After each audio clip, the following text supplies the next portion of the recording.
So I had heard, and wasn't really certain, but I had heard that report cards are different now. And I didn't want to assume that I knew about report cards. So I asked a colleague to show me how report cards are. And I didn't know any of this stuff because it's been a long time. It's been a long time since I've had kids in school, and it just all changed. And again, report cards were actually very instrumental in my life. And so, and back in my day, you got a handwritten grade on a piece of paper that you had to take home, right? And it's changed so much. Again, for those of you who don't know, I mean, we have a lot of parents and a lot of educators in this room, but for those of you who don't know, the way report cards work is that parents and kids can just go online and in real time see exactly where they're at, see their grade in real time, see their absences, see what things are not turned in. And the parents get to do that in real time, right? So all of those half-truths I told when I was a kid, they all go away, right? And that's great because there's an accountability loop in there, right? That the parent really knows what's happening. No hiding that. And that's a good thing. But as we had discussions, me and this colleague, is it really that good of a thing? Is something missing? Is something missing now because of that? You see, because back in my day, we got a report card every 6 weeks, and you had to get it right by that 6-week deadline kind of thing, and you just had to have it right, and it was all on you. What was missing and what wasn't missing, there was nobody's responsibility other than yours. And so bringing other people in, while it does add accountability for sure, it also removes some of the responsibility that the child has to do it themselves, right? I remember my dad once telling me, you got yourself into this mess, you better get yourself out of it, right? And there is none of that anymore when you introduce others into the equation. Well, as I said, report cards were life-changing for me, and so the life-changing part of it was we moved from the Chicago area back to my parents' hometown in Massachusetts, in Worcester, Massachusetts, right at the end of my elementary school and into middle school, which was an interesting experience for me. And the report cards changed. How they reported. Here's a copy of my report card. I'm just going to take a minute and let you all feast your eyes on this because last 2 services, I stood up here trying to talk and no one listened to a thing because they were so interested in Greg Bouvier's grades in the 8th grade, which I was a lousy student. Deal with it. So I passed. I figured it out. So there you go. Keep looking. Look at this. No one cares at all. I could be an aberration up here and no one would care. All right, have you looked enough? My eyes are here. Perfect. All right, so the metrics changed. Instead of just getting a grade, we got 3 grades. We got a grade for what you did in your class, your effort, and your conduct. And that was interesting, but actually want to be liberating for me. Because my parents, parents always have a mixed bag in terms of how they dealt with you. My parents actually made a very wise choice. They told me and made it clear to me because I was a lousy student, I was a very broken kid, and my parents basically said, your grade doesn't matter. As long as you have an A in effort, an A in conduct, it doesn't matter what your grade in the class is. That was liberating for me because I was so broken and I lacked so much confidence and I just was always afraid. I went into every test with huge amount of test anxiety and I just really struggled and floundered to get grades. And they said, if your effort and your conduct are fine, don't worry about the grade. That's why I chose the 8th grade report card to show you, not the 6th grade report card to show you, because it took me a while to figure it out. But my parents, in their wisdom, told me it wasn't about the result, that it was about the process. I finally could invest not in the result, but in the process. And that made all the difference in the world. If I could control the things that I could control, then let the results take care of themselves. And that was very helpful. Now, it was a heavy lift because I was a spastic kid who made a lot of bad choices and tried on the wrong things. And so that was a heavy lift to focus on effort and conduct. But again, once I figured that out, then the grades started to come. My parents taught me that education is not about results, that education is about a process. It's not about results. It's about the process. This fall, we're going to talk about how we learn. Our next worship series is going to be amazing, and I'm very excited for it. But we're going to talk about learning and how learning has changed and how learning is changing. And I talked about this a few weeks ago, but I want to reiterate it because, again, learning has changed over the decades. And perhaps it needed to. Because, again, as I talked about a couple of weeks ago, learning was about results, and results were, while it took some process to get results, results were really about getting and gaining information, about doing well on tests. Tests were about how much knowledge you held in your head, how much information you held in your head, and how you were able to regurgitate that information. And that isn't necessarily the way everyone learns, number one, and number two, it's really not about process. Education was all about results and the grades you got. But learning is actually about a process. We need to understand and think about that. That, for example, being a lifelong learner is super important. We need to have this process in which we continue to learn and to grow. You know, a math class is probably the best example. I mean, most people don't like math, and a lot of people are really down on their math teachers. But math teachers were all the ones who had it right from the start. Because if you were in math class and you did this whole big algebraic equation and you did the whole thing and you got done, they weren't satisfied with it, they would say, "Show me your..." Yeah, that's what math teacher said. "Show me your work." Math has always been about the process, not about the results. I found this cartoon in a textbook when I was in college, and it made such an impression on me because this is how I did math. And so I found it, and you can see it's the guy working on it, and then the second step is then a miracle occurs. That was me in math class, right? But it was all about the process. Show me your work, right?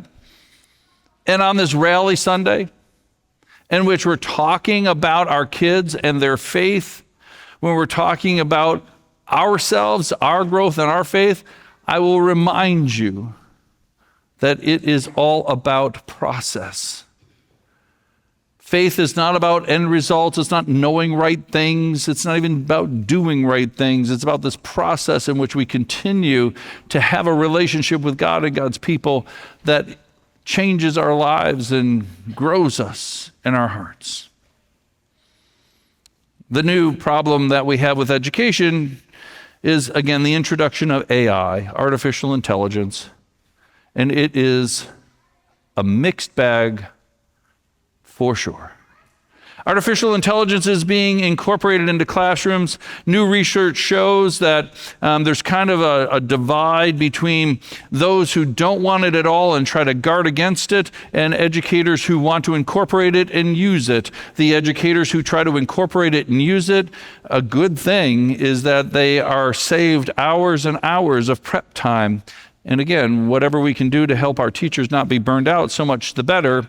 But AI is a very efficient and effective tool that can take mountains of information and organize it for us in ways that would be overwhelming to us. So does it have its place in its way? Of course it does, and of course it's a powerful tool. What you need to know is that AI companies, and there are several of them, are investing billions of dollars into schools. The reason for that is they want to get there first, right? And so AI companies are investing in schools to help schools learn how to use and incorporate AI into their schools. And again, so much the better in some ways. AI has been demonstrated can, in fact, deepen our thinking.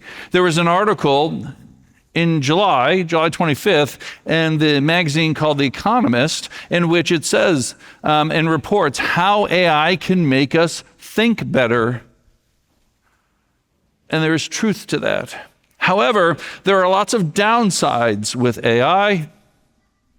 The first and foremost being this inverse relationship. Even though AI has the potential to make us think more deeply, actually AI suppresses our ability to think. They're calling this the GPS effect. Anybody ever heard that phrase, the GPS effect? Nobody. Oh my goodness, cool. The GPS effect is basically this. Those people who want to get from one place to another, if you rely on GPS and that's all you do, and your life from going from place to place to place only involves GPS, most likely you have no idea where you are. Have you ever noticed that? When you take and you do your GPS, you're clueless as to where you could be in Albuquerque for all you know, right? Because essentially you plug in the address, and if it buzzes on your watch telling you to turn right, to turn left, you just keep going. You crank your tunes and you're mindless to the process. So you really don't know. If you use a map, you actually have to read it. You actually have to study it. You know what quadrant of the city you're in. You know what roads you've taken. You actually have paid attention and you've interacted with this process. Using GPS doesn't teach you anything. It gets you there, but it doesn't teach you anything because there's no process. And our learning is all about process. CBS News did a series of reports on AI in the classroom. And they extolled the virtues of it, and they did a little bit of warning and concern, but they mostly extolled the virtues of it. And then finally at the end, they dropped this bomb, and they didn't unpack it. And I was very disappointed with them for that. Because for those adults and kids who show confidence in AI and actually use a great deal of AI, they report. Now, the people who use AI report themselves less critical thinking. There appears to be an inverse relationship between the amount of technology we use to get our results and our ability to think ourselves. Because when we get the results, we don't have to think about it at all. And technology has grown so substantially that it gets us the results. The problem is life, learning, faith is not about results. It's not about facts. It's about the process. It's about the journey. It's about the ride. And we have somehow forgotten that. Paul demonstrates this in this wonderful letter to Timothy. Now, I want to invite and encourage you to open your pew Bible. It's the first verse we're not going to look at, but so it started at 1087. We're going to look at 1088. So I invite and encourage you to open to 1088. Or again, for those of you at home, we are 2 Timothy 4. We're going to start at verse 7. 2 Timothy 4:7. The context of this book is an interesting one. It's a pastoral epistle. It's written by by Paul to Timothy. Some doubt whether or not Paul wrote it. The reason that we doubt this is because the structure of the language is a little different. So we don't know that if Paul just took a lot of English lessons or a lot of Greek lessons and learned grammar, or if perhaps he spoke and someone else wrote, or if someone else found his writings and then rewrote them. We're not exactly certain. But let's just, for argument's sake, assume that Paul is the author. He's writing at the end of his life, likely from prison, and he is facing impending martyrdom. He's pretty certain he's going to get killed for his faith. And Paul is writing, we should not be surprised by this, but we probably would be. He's writing with so much self-doubt. You see, Paul went around and started all of these churches, and then he wound up landing in prison, from prison to prison to prison, and he knew he was going to be killed for his faith. And he had no idea how the churches were faring. He'd start a church, go, a day's journey away, and then start another church. And he wasn't ever certain if they took off. He had no idea if this radical idea called Christianity, if this concept called the church, if this person of Jesus Christ died and risen would be remembered or believed in. So he was doubting himself so severely. And he writes about that. But he doesn't focus on the results. Here's what you need to understand, is Paul is writing completely about process. In verse 7, I have fought the good fight. I have finished the race. I have kept the faith. From now on, there is reserved for me the crown of righteousness, for which the Lord, the righteous judge, will give me on that day. And then later he goes on in verse 17, but the Lord stood by me and gave me strength so that through me the message might be fully proclaimed and all the Gentiles might hear it. He's so filled with doubt, and yet at the same time he realizes that it's not about the results. It's about the journey. It's about the effort. It's about the process. He is actually talking about values that are counter to everything that we experience in our world right now. Our world is about winners, about losers, about success, about failure, about what's mine and not yours. Our world divides us. And Paul's like, it's not about the results at all. It's about the ride. It's about the journey. It's about being together, continually growing to make ourselves better. It's about the process and not about the results. He's using an Olympic kind of argument where I ran the race and I fought the fight. Paul was Greek, and the Olympics were a thing there. And I'm not sure if you know this, but back in the days of the first century, one of the big things that happened for Olympic athletes was that they had to say a pledge. And that pledge was that they would be fair in how they competed, and that they would try their hardest. So even the Olympians had this pledge about process and not results. I also don't know if you're aware of this, but Olympic athletes even today make those same pledges. Well, leave you with the example of an Olympian. Her name is Maria Andrzejczyk. This is Maria. She is a javelin thrower from Poland. And she made the Olympics, and in 2017, her final throw landed 2 centimeters short of medaling. She came up just that short.